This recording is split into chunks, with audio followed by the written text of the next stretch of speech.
20 question शुरू करने से पहले कुछ बात कहनी है आपसे कि जो आप लोग कर रहे हैं अपने साथ ऐसा मत कीजिए। मैं देख रहा हूँ बहुत से भाई हमारे धीमे पड़ते जा रहे हैं, स्लो होते जा रहे हैं, इंटरेस्ट नहीं बढ़ रहा है उनका। बहुत से भाई ऐसे हो गए हैं। शुरू-शुरू में तो इंटरेस्ट रहता है खूब, लेकिन अब इंटरेस्ट क्या है, कम होता जा रहा है।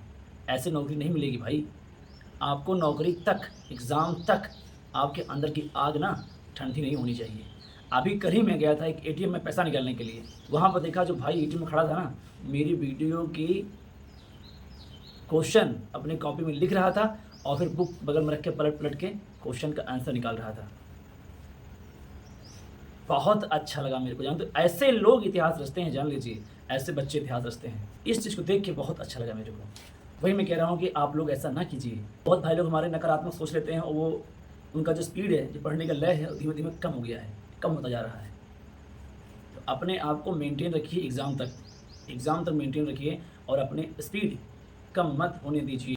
और जितने क्वेश्चन मैं दे रहा हूँ आपको ना, बस ये मान के दे रहा हूँ कि जितने भी आसान क्वेश्चन हैं, आसान क्वेश्चन, ये आपने पढ़ा है, आपने किताब पढ़ी है, आपने नोट्स पढ़े हैं, आसान-आसान क्वेश्चन, ये मैं मान के चल रहा हूँ। अगर आप लोग गद्दारी कर रहे होंगे ना अपने साथ, तो फिर आप जान लीजिए कि सिलेक्शन होना नहीं है।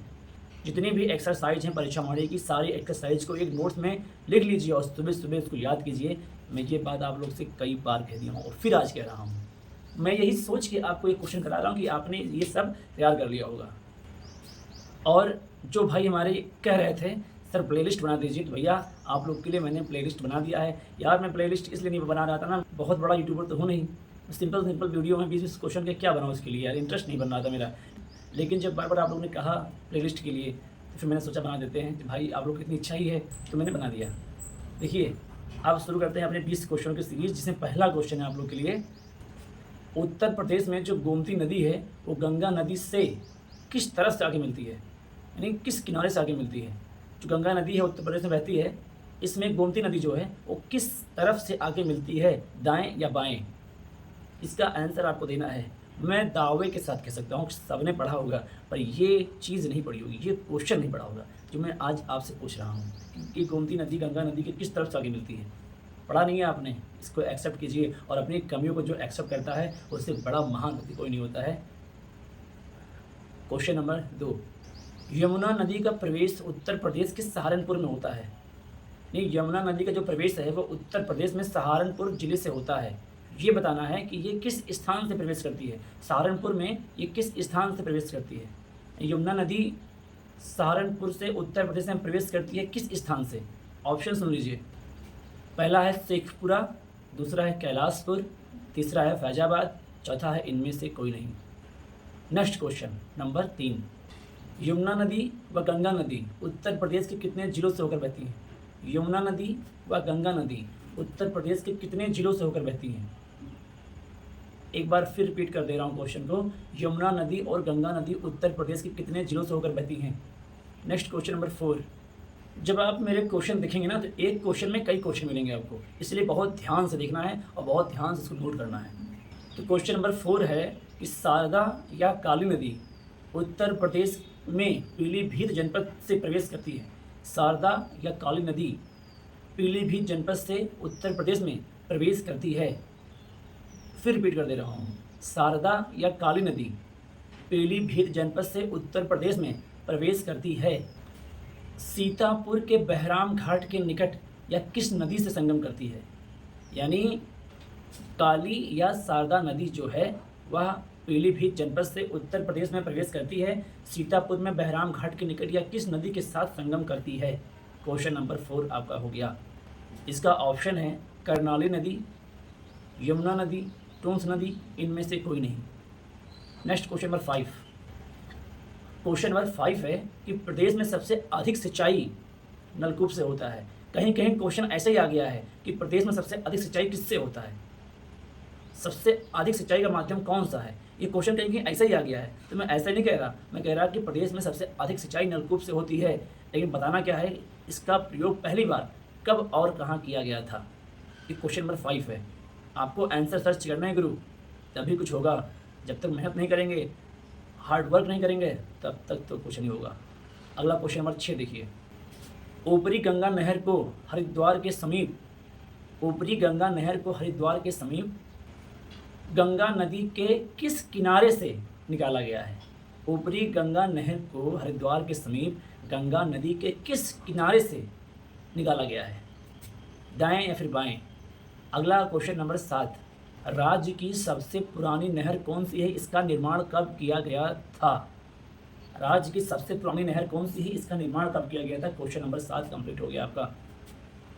क्वेश्चन नंबर 8, क्वेश्चन नंबर 8 है, प्रदेश की सबसे बड़ी नहर प्रणाली, प्रदेश की सबसे बड़ी नहर प्रणाली शारदा नहर है।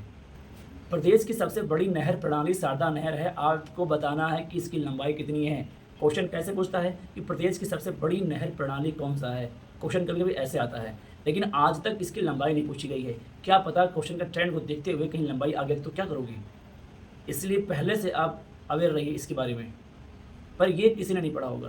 देखिए, सिंपल सिंपल क्वेश्चन हम लोग खुद पढ़ लेते हैं, बुक में टिक मार लेते हैं, लेकिन कभी हमारा ध्यान ऐसे प्रश्न में जाता ही नहीं है। जैसे पूछ लेता है, जैसे 1262 में एक क्वेश्चन आया था कि इमली मिल कानपुर का, इससे रिलेट करके क्वेश्चन दिया गया था, जो लोग अक्सर छोड़ देते हैं।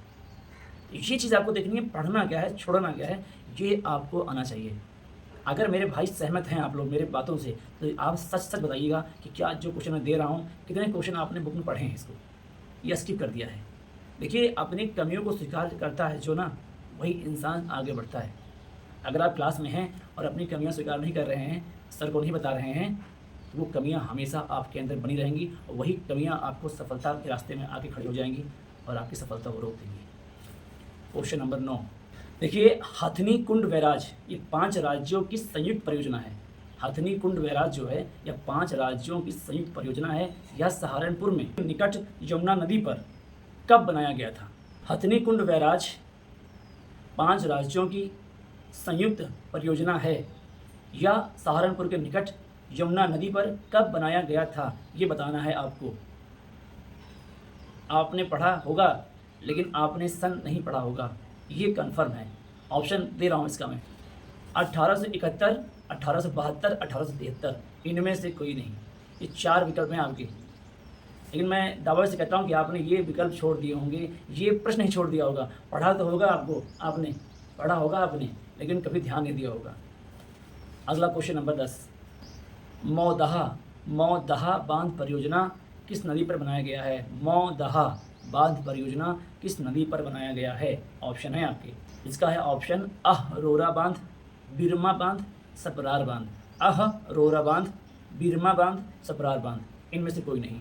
अगला क्वेश्चन नंबर 11 है आपका, धसान नहर परियोजना उत्तर प्रदेश के किस नदी पर है और किस जिले में है? धसान नहर परियोजना उत्तर प्रदेश के किस जिले में है और किस नदी पर है? इसका करेक्ट आंसर आपको देना है। नेक्स्ट क्वेश्चन नंबर 12, प्रयागराज शहर जो है वो गंगा नदी के किस किनारे स्थित है? प्रयागराज शहर गंगा नदी के किस किनारे पर स्थित है, दाहिने या बाएं? नेक्स्ट क्वेश्चन नंबर 13, लीलोर, क्वेश्चन नंबर 13 कौन सा है? लीलोर झील, लीलोर झील उत्तर प्रदेश के किस जनपद में है? लीलोर झील उत्तर प्रदेश के किस जनपद में है? चित्तौरा झील उत्तर प्रदेश के किस जनपद में है? चित्तौरा झील उत्तर प्रदेश के किस जनपद में है? ये क्वेश्चन नंबर 14 हो गया आपका। क्वेश्चन नंबर 15 है कि उत्तर प्रदेश में सिंचाई हेतु कार्यालय 1823 में, क्वेश्चन नंबर 15 है कि 1823 में अंग्रेजों द्वारा सिंचाई हेतु कार्यालय सबसे पहले किस जनपद में खोला गया था? 1823 में अंग्रेजों द्वारा सिंचाई हेतु पहला कार्यालय उत्तर प्रदेश के किस जनपद में खोला गया था? 1823 में अंग्रेजों द्वारा सिंचाई हेतु पहला कार्यालय उत्तर प्रदेश के किस जनपद में खोला गया था? क्वेश्चन नंबर 15 कंप्लीट हो गया है आपका। क्वेश्चन नंबर 16, उत्तर प्रदेश के कितने भूभाग पर नलकूपों द्वारा सिंचाई की जाती है? उत्तर प्रदेश के कितने भूभाग पर नलकूपों द्वारा सिंचाई की जाती है? क्वेश्चन नंबर 17, बागपत किस नदी के किनारे बसा हुआ है? बागपत किस नदी के किनारे बसा हुआ है? क्वेश्चन नंबर 17 है आपका कि बागपत किस नदी के किनारे बसा हुआ है। और क्वेश्चन नंबर 18 है कि आजमगढ़ किस नदी के किनारे बसा हुआ है? आजमगढ़ किस नदी के किनारे बसा हुआ है? क्वेश्चन नंबर 19, सीतापुर किस नदी के किनारे बसा हुआ है? सीतापुर किस नदी के किनारे बसा हुआ है? पता है मैं सारे क्वेश्चन का ऑप्शन क्यों नहीं दे रहा हूँ? तो ये क्वेश्चन आपको आना बहुत ज़रूरी है, बहुत इंपॉर्टेंट क्वेश्चन है ये क्वेश्चन कई बार पूछा गया है, इसीलिए आपको नहीं अगर आ रहा है तो अपनी किताब का पन्ने को पलटिए। मैं बार बार आपसे यही बात कहता हूँ कि पन्ने को पलटिए, तभी कुछ हरा भला होगा आपका। पन्ना नहीं पलटेंगे ना, बहुत मुश्किल है फिर, बहुत। और ये है लास्ट क्वेश्चन नंबर 20। ये है कि एटा किस नदी के किनारे बसा हुआ है?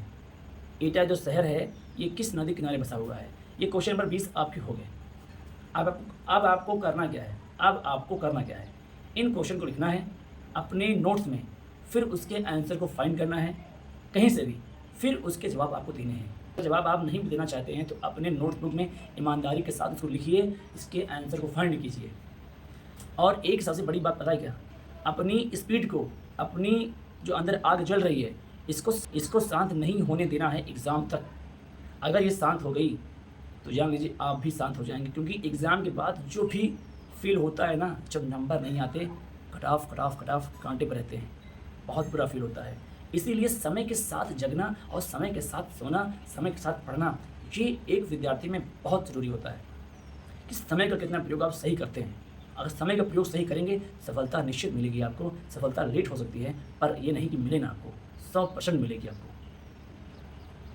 अगर जिसने टाइम का बहुत ध्यान दिया, जो टाइम के लिए पंक्चुअल रहा है, सफलता उसको छक मार के मिली है। लेट हो सकता है, मैं बार बार कह रहा हूँ, लेट हो सकता है, पर मिलेगी ज़रूर।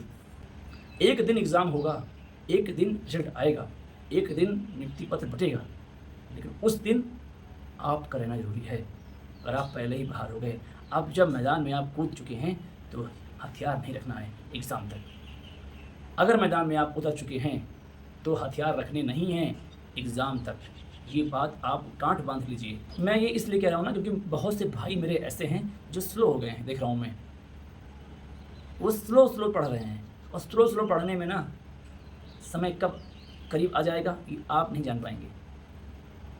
जितना जब तक आप देखिए, एक ही मूल मंत्र है, जब तक आप अपने नोट्स का, अपने बुक का 5-6 बार रिवाइज़ नहीं कर लेंगे, 5-6 बार रिवाइज़ मतलब अच्छे से आ जाएगा, तब तक मुश्किल है सर। 5-6 बार अपनी किताब का रिवाइज़ कीजिए। और जो आप मुझे इतना ध्यान से सुनते हैं, इसके लिए मैं तहे दिल से आपको धन्यवाद देना चाहता हूँ। बहुत बहुत आभार आपका मैं लेना चाहता हूँ। और इतना विश्वास रखिए, जितने लोग सुन रहे हैं ना, एक दिन मिलूँगा आपसे, पूछूँगा आपसे, कहाँ पे? कार्यालय के अंदर। हमारे बहुत से भाई बहन ऐसे हैं ना, जिनका कमेंट देखता हूँ तो अंदर से आवाज़ आती है कि इनका तो होगा, कन्फर्म है, इनका तो होना है। क्योंकि आपके कमेंट से ना, इंसान को देख लीजिए तो उसके बारे में 50% जानकारी आप देखने से ही ले लेते हैं। और वैसे ही जब मैं आप लोगों का कमेंट देखता हूँ ना, तो 50% जानकारी आपके बारे हमें हो जाती है। और मुझे लगता है कि इन भाइयों या बहनों का होगा ज़रूर, ये कन्फर्म है। बस यूँ ही मेहनत करते रहिए, साथ चलते रहिए, रास्ता में साथ नहीं छोड़ना है। ये आप जान लीजिए, सफलता वो तो मिलेगी यार, कन्फर्म है। चलता हूँ मैं, राधे राधे।